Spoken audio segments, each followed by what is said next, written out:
Welcome, welcome, welcome to Leadershipisation, all things leadership. Look, today, maybe you're here and maybe you're someone who needs to listen to this conversation because what's happening is that your ideas and your recommendations simply aren't landing. I want to tell you, I want to assure you of this. It may not necessarily be the work that you're doing or the idea that you have. It's more likely to be how you're influencing the room. Now, it's easy for capable people to get this wrong. It's really easy for us to think, well, I've had a great idea here. I've made a really strong recommendation. And what's going to happen is that a decision will follow that. People will back my idea.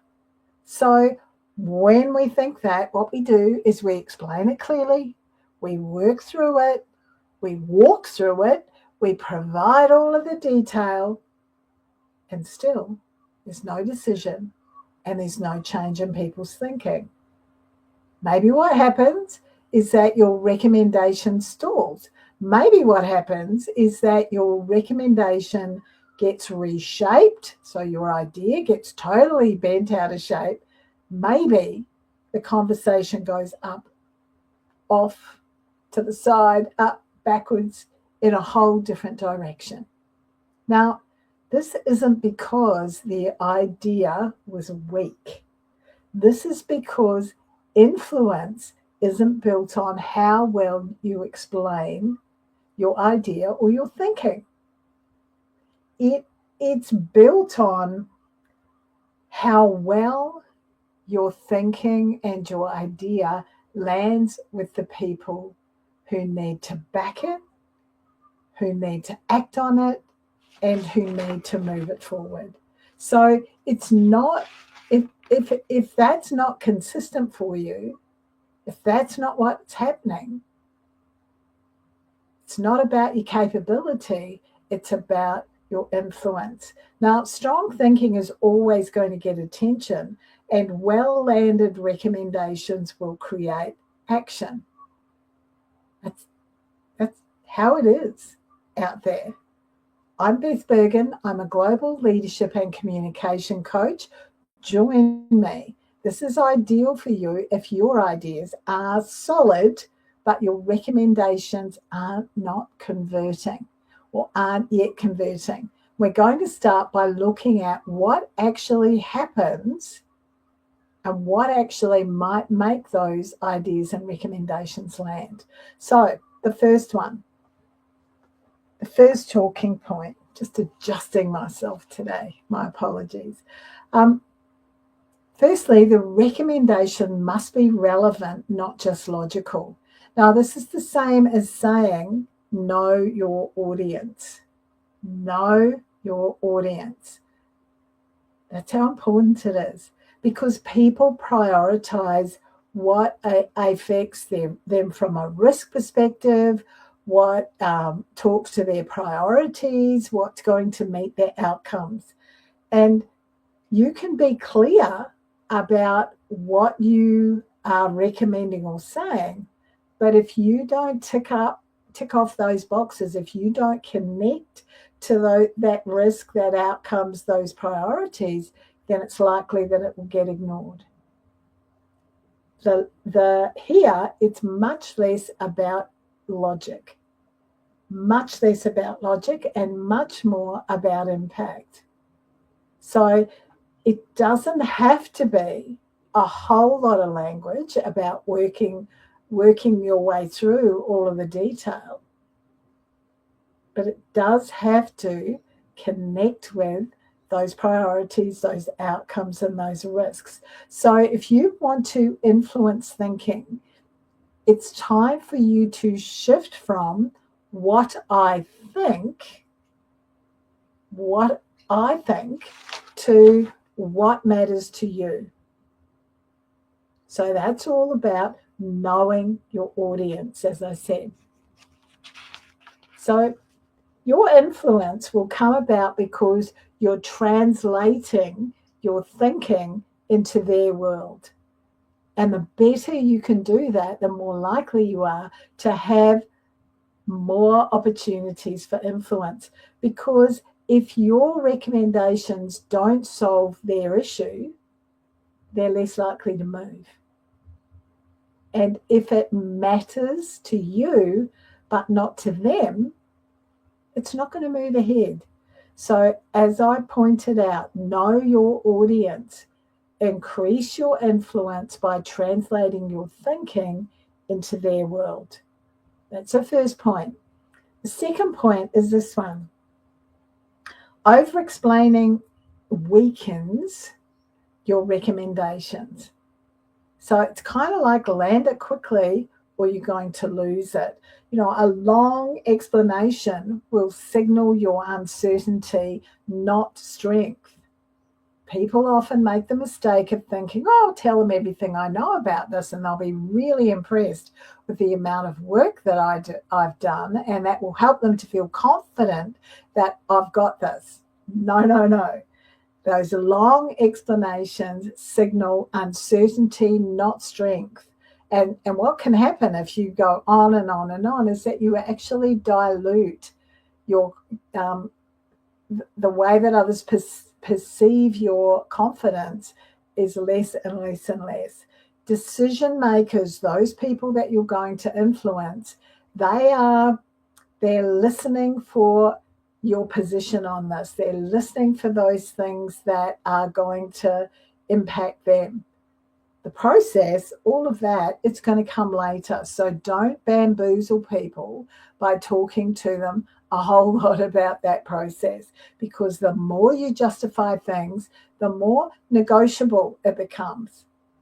And if it's negotiable, then people may want to argue with it. That precision, that clarity, that absolutely signals ownership. So that's really important. So know your audience, have that precision and that clarity so that you can own the idea. The third point I want to talk to is this. If you don't frame the recommendation, it gets reframed for you. So if you don't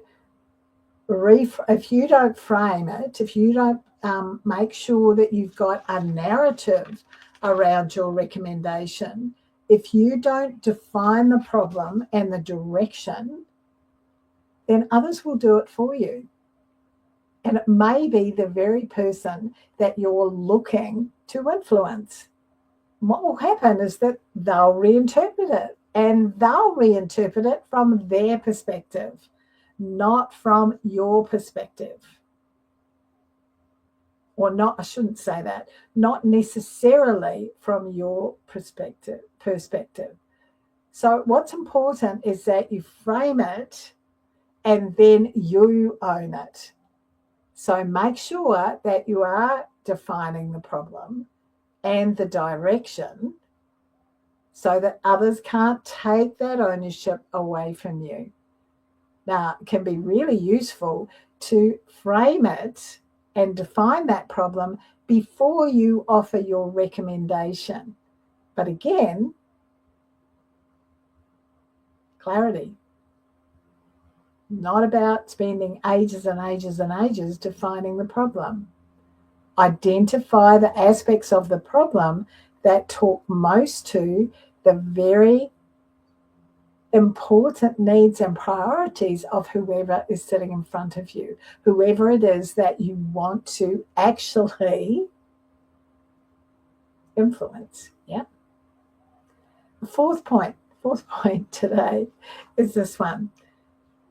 Timing and positioning determine whether your recommendation is heard. Now, this is always a really interesting one. The same recommendation, the same idea can land really differently depending on when and how it's introduced. So this is about you being ready to go and not necessarily ready to be asked to speak. So if you speak too early, you can ruin the impact. If you speak too late, you can reduce the impact. And if you don't provide that context in terms of defining the problem, then that can reduce the impact. So what's important here is that you read the room, because when you say what you're planning to say matters just as much as what you're going to say. Now, it takes a bit for people to get this. It's not like think about when is the right time. Now, people often say to me, oh, yeah, but it's an agenda item, Beth. It might be that it is an agenda item. However, if a whole lot of discussion about the issue comes up related to something else, then that might be the ideal time. At the very least, it might be the time to say, I've got some recommendations around this that we'll be discussing as the fourth agenda point. Will we shift that around, or will we leave it until then? Yeah, speaking up, so reading the room. So when you introduce your recommendation, matters just as much as what it is. And it's not just the logical thing. It's not just, as I said, it's not just that, oh, well, it's in the agenda for here, so I'll just be quiet until that opportunity comes along. It's really important that you don't wait to be asked to speak about it, particularly if you've got a great recommendation that you want to be making. Yeah.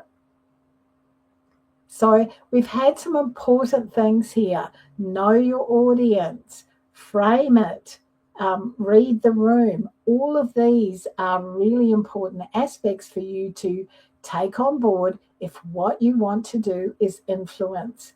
Now, we're talking here a lot more about how to influence when potentially you're not the decision maker. I probably should have said that at the beginning of today's conversation rather than partway in like this. But that's the critical thing, is, hey, you're not necessarily the decision maker. Perhaps you don't have the title.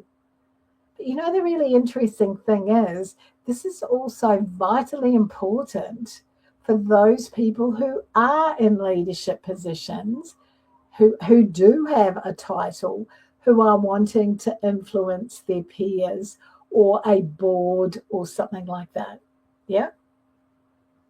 Number 5, if it's not easy to act on, it won't get approval. If it's not easy to act on, what happens is people think, oh, this is too hard. You know, if it's too much effort, they'll just delay it, maybe without even being open and transparent about it. They might just delay it. If it's unclear, if it's risky, if your idea is incomplete, then that's just going to lead to some hesitation. If the next steps that you've provided are vague, oh well, we'll just delay it. And maybe others haven't told you that they're vague. Maybe they don't know. If they don't know that they're vague, or they haven't told you rather that they're vague, then you don't know that. You're just wondering, what's the delay here? So make sure that what you're doing in order to get your idea or your recommendation approved, make sure that your aim is to reduce any friction around that decision. How do we do that? We do that with clarity. So here's my idea. This is what we're doing. It's concise. This is the process. This is what we're doing. and it's stepped out so that people know this is what needs to be done next. And when you're in a meeting, once you've got that approval, you're able to be really clear that this is what needs to happen next. Yeah, this is the thing that needs to happen next. And that way, more likely to move. Yep. Let's now share one practical leadership intelligence tool for you. Now, I call this my Land It framework, and this is a structure for you to look at before you're actually going to speak. And the first thing is this: it comes in 3 parts. Now, as I've said before, it'll feel a bit clunky to start with. Use your language. What I'm doing is providing you with a framework. That's why it's called a framework, right? But the language that I'm putting here is sufficient to help you get started. And often with these kinds of conversations, the most difficult thing is, how do I get started? Okay, so the first part is, what's the move, right? What's the move? What is it that you want to do? And you need to provide a clear recommendation here. I'll give you an example shortly of what this whole 3-part looks like when it all comes together. So that's the first one. What's the move? The second part is why it matters to them. Not you, no, them. Why it matters to them. And this is that risk, the outcomes, and the priorities that I talked about earlier. The third one is what happens next. So this is that next action that we were just referring to. And it's that, who's got the ownership. So an example would be like this. My recommendation is we move forward with X. This reduces risk in Y and improves Z. The next step would be, and give them a clear action. Yeah? Let me run through that example again. My recommendation is we move forward with X. Now, just a tip. X isn't 3 sentences. X is short, concise, with clarity. That's what we're doing. So my recommendation is we move forward with X. This reduces, or whatever you want to say, like why it matters to them. So I'm using risk. This reduces risk in Y and improves. So we've ticked off on 2 outcomes, 2 reasons that we should be doing it. And then we've clearly offered the next step. The next step would be clear action. Now, the hardest part. After you've said that 3-part statement, you stop. You don't talk. You celebrate the silence. You sit there. And that's the hardest bit. Because as human beings, we want to fill that space. We forget how powerful a pause actually is. We forget what we're doing when we stop is we're letting those who are listening process, and they'll ask questions for clarity if they need to, for greater clarity, for greater understanding, for anything they feel uncertain about. Yeah? Think about that 3-part statement and the difference that it would make. Now, the critical thing is that you have with you anything that you might need to refer to be able to answer questions that people are going to ask. So if you're going to get a question that digs down into the detail that sits around your idea or your recommendation. What's really important is that you've got that there and that you can refer to it. Like, I think a mistake that often we make is we think we have to know all this stuff off by heart. Prepare yourself a bit of a cheat sheet that you can refer to say, okay, here, this is the situation. It's perfectly okay for you to do that. Like, lots of people go, oh, my ego gets in the way. I don't want to be doing that. It's perfectly okay. What's more important is that you've planted it there, you've planted the seed, and then you've stopped and let them ask you questions. Okay, let's have a look at your reflection question for this week. The reflection question is this one. Where am I explaining my thinking instead of making my recommendation easy to back and act on? Where am I explaining my thinking instead of making my recommendation easy to back and act on?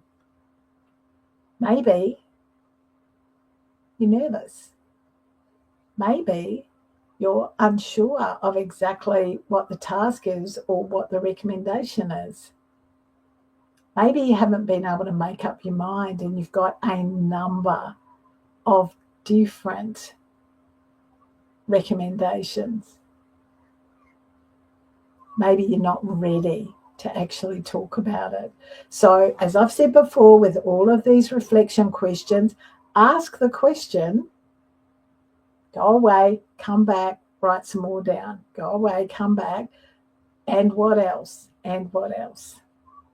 Yeah, got some actual examples there for you. So, takeaways from today. Strong, well-delivered recommendations are more likely to get you an outcome. Know your audience. It's not the loudest voice that has the most influence. Not the loudest voice at all. It's the one that has relevance. It's the one that has clarity. It's the one that has timing. So think about building those kinds of skills and that level of awareness. What needs to happen here is that your communication needs to shift so that you can get some success. I was talking to a bunch of people this morning and talking to them about how important it is for us to be willing to learn. But what's wrapped up in that and what doesn't get talked about nearly as much is that we have to be, we have to be really willing to unlearn. So we've got to unlearn some habits and patterns that we already have so that we can replace them with new ones. So, if your ideas and recommendations keep getting acknowledged but not acted upon, that's not about your effort, that's about influence. And leadership actually isn't measured by how well you think. It's measured by what moves, by what changes because of your thinking. And if you're ready to shift that to make your ideas and your recommendations convert, use the QR code or use the link in the platform that you're watching this on and book a conversation with me. I'd love to have that conversation with you because, the people who shape decisions are the ones whose thinking actually gets acted on. And if your recommendations aren't being acted on, they're not influencing yet. That doesn't mean that they can't. It simply means that you are not influencing the decision makers yet. Okay, a reminder. Leadershipisation, all things leadership, is being converted into a podcast. All of the back stories, all of the back conversations that I have are being converted into a catalogue of podcasts that is launching this Thursday, the 21st of May. Now, it's not replacing. It's not replacing these conversations. I love these conversations. They're fresh, they're timely, and they're relevant to what's going on right now for leaders.